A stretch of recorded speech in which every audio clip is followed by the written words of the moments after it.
Ladies and gentlemen, boys and girls, and all my non-cisgendered brick buddies, welcome to another episode of PJ Builds Bricks. Here we are, on episode number 12 of our NASA X LEGO Space Shuttle Discovery Set build. And I want to thank you guys so much for hanging out with me through this whole thing. It's been pretty awesome, and I really feel like it's just the start of great things to come. But enough of that. So check it out. We built the engines, right? These are going to get us to space. We built the Payload Bay, right here. Open the Payload Bay doors. I'm sorry, I can't do that, Hal. Boom, got the Payload Bay right there. That's going to allow us to put satellites in space. It's going to allow us to get the satellites with the help of this guy right here, the Canada arm. We built the heat shield, which is going to help us get through the atmosphere and for landing. But one big piece is missing. And if you haven't guessed it by now, we're missing the tail. There's no tail in this space shuttle. So that's what we're going to be working on today. The tail, which is, and these little guys right here, the Alverons, which are going to allow us to control the shuttle on its way back down to Earth. But first we'll do a quick recap here. So last episode, we built the nose cone of the shuttle, and we finished the second level of the flight deck. And of course we have, as always, the wonderful, amazing, the Hubble Telescope. Now last week, I told you about the struggles that the Hubble Telescope was facing, and as of filming this video, NASA still, unfortunately, has not determined... Oh, hi there, Mooch. Hi. You guys remember my my co-pilot Mooch here, right? So anyway, let's talk about the Hubble. So you guys remember when I told you at the last video that the Hubble Telescope wasn't doing all that well. Well, NASA still has not quite figured out what the issue is.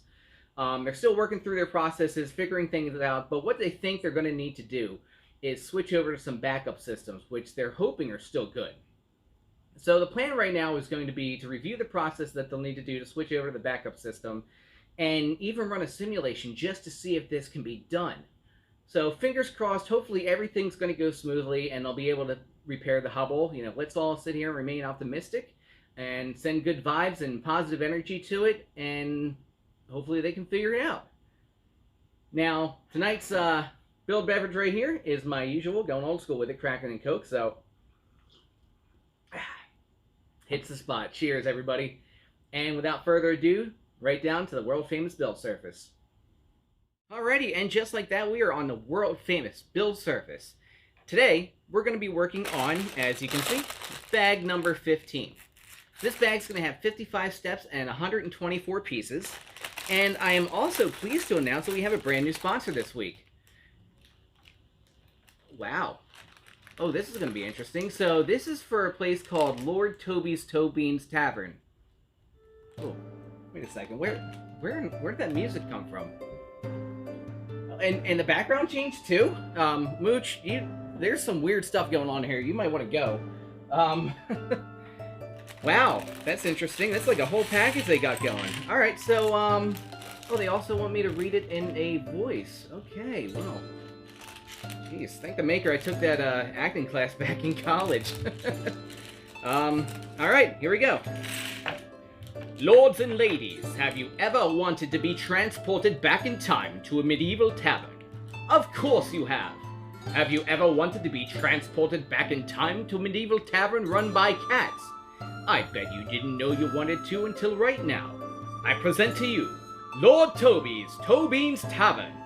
Lord Toby is your host as you eat, drink, and take part in merriment of a medieval tournament put on by cats.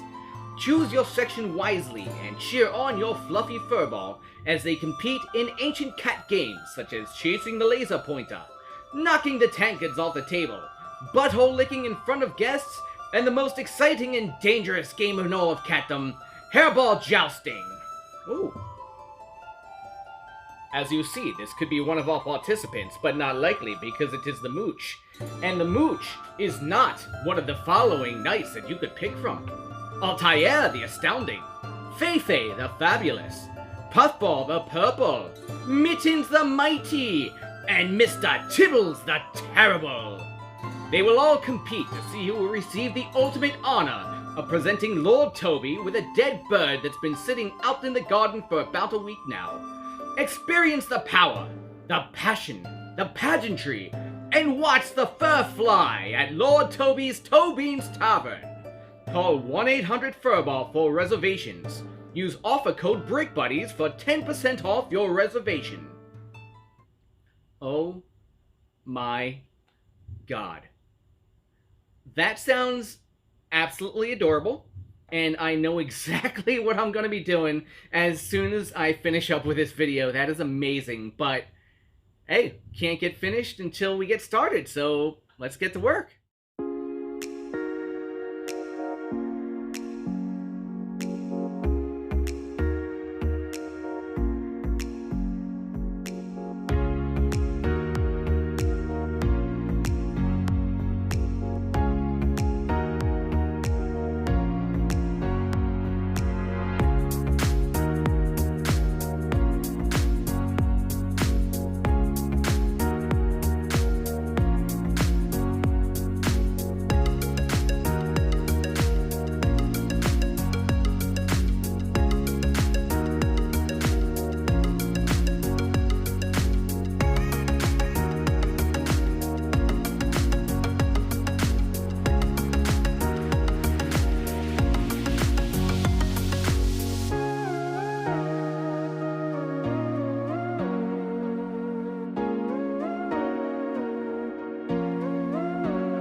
Alright, just gotta put the this little guy on here.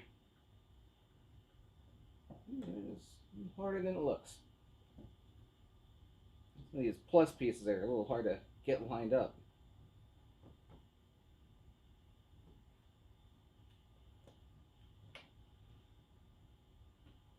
Alright, and there you have it. The tail and the Alverons of the space shuttle are completed.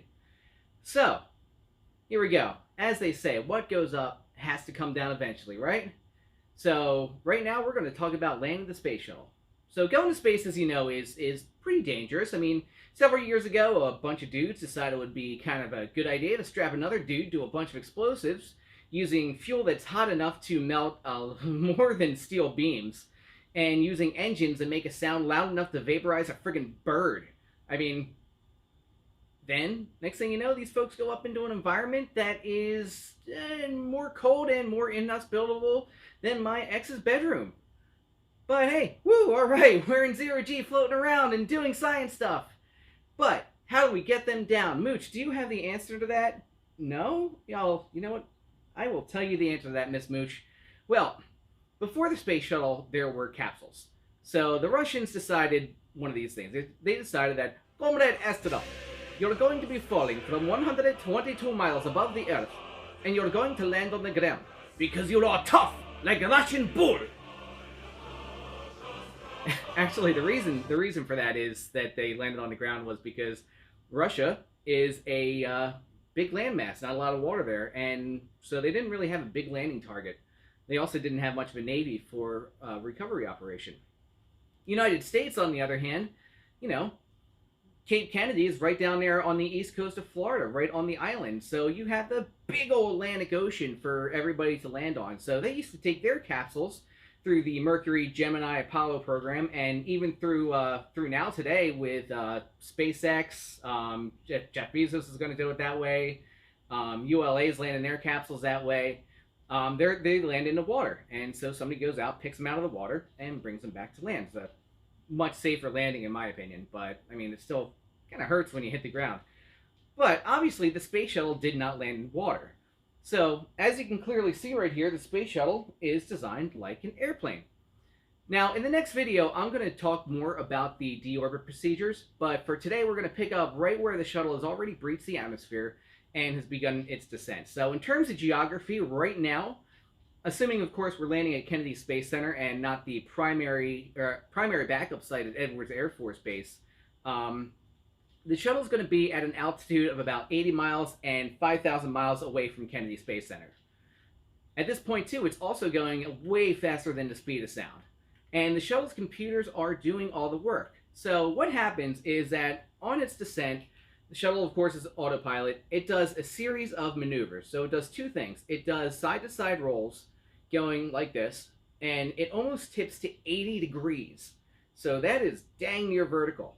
They also do something called an S-curve here, where the shuttle goes up in the air, kind of spins around, takes an S maneuver, goes back up, spins around, does another S maneuver, and it just basically rinse, washes, and repeats that until it gets down to below the speed of sound. Now, what happens when the shuttle gets below the speed of sound? Well, at this point, we're cruising about 750 miles an hour and 25 miles away, about 5 minutes until touchdown. So while the computer's been controlling all these things back here, what happens at this point is that the commander of the space shuttle takes over. Now, I want to go into these parts a little bit more because he is using these things to slow down a little bit. So these right here are called the Alverons.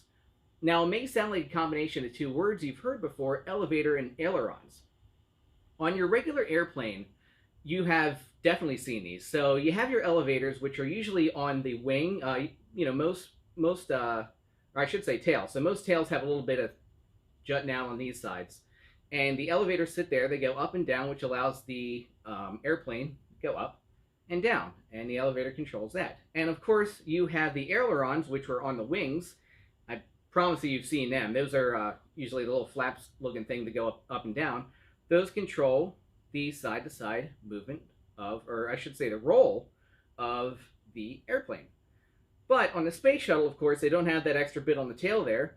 They combine the two into a Alveron. So these two pieces on the space shuttle actually move independently of each other, but it's really cool. I think this is a really neat mechanism that you can turn the top engine there and it moves those. So these are going to control the back and forth and also the up and down.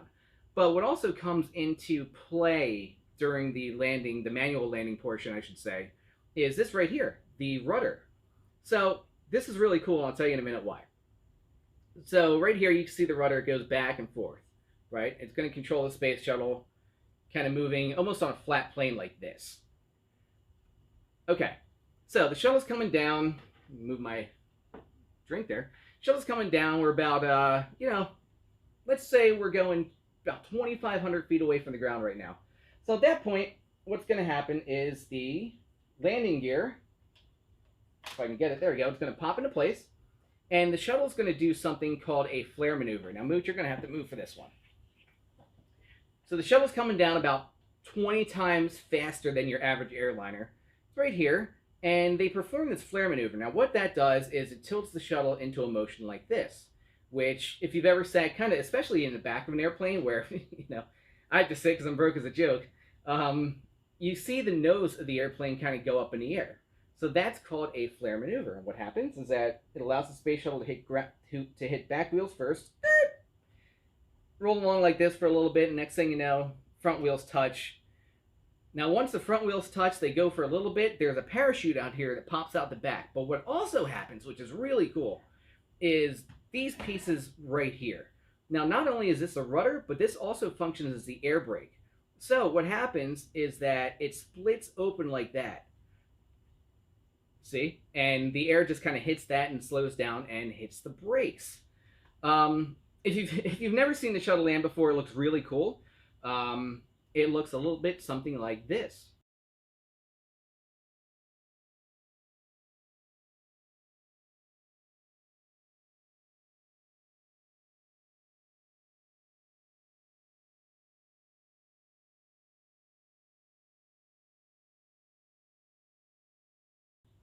So yeah, it's really neat. It's a cool thing to check out, and I definitely recommend looking more into it because it is really complex. I don't want to simplify it. I mean, everybody says it's like landing a plane, but it really isn't. It's a lot more difficult, a lot more precise because things are happening at a lot faster of a speed. And unlike a plane, if you're too low, you can't throttle the engines and fly. If you're too low, you're in trouble. It lands like a glider, so you have to be perfectly on point every single time you land this thing. Anyway, that's going to do it for our show this week. So thank you guys for tuning in. As always, I really appreciate it. It's so cool hanging out and, going through this build with you guys. I mean, you just don't, I can't even explain how cool it is for me. I hope it's just as cool and exciting for you guys. Just remember, don't forget to like, comment, and hit that subscribe button. And as they say in my hometown of Philadelphia, to ring that bell so you make sure you get notifications of new videos. And don't forget, tell your friends, of course. We got to grow this channel, get it bigger, and spread the word about PJ Builds Bricks. I'd love to see a really cool community build up because of this thing. Still looking for musicians that I can feature on my channel. So, hit me up on Twitter at PJ Builds Bricks or on Gmail at pjbuildsbricks@gmail.com or drop your link in the comment section below. And I'm still working on a really neat thing for you guys in a couple of weeks. I'm fingers crossed, everybody. Send me good vibes that it comes through because it is going to be absolutely friggin' epic if I can pull it off. If not, it'll still be really cool, just not as grandiose. That being said, of course, we can't forget the most important piece of life advice that I could ever possibly give you. The only time that it is acceptable to wear Crocs is when you're cleaning up your Legos. All right, guys, stay healthy and have a good night.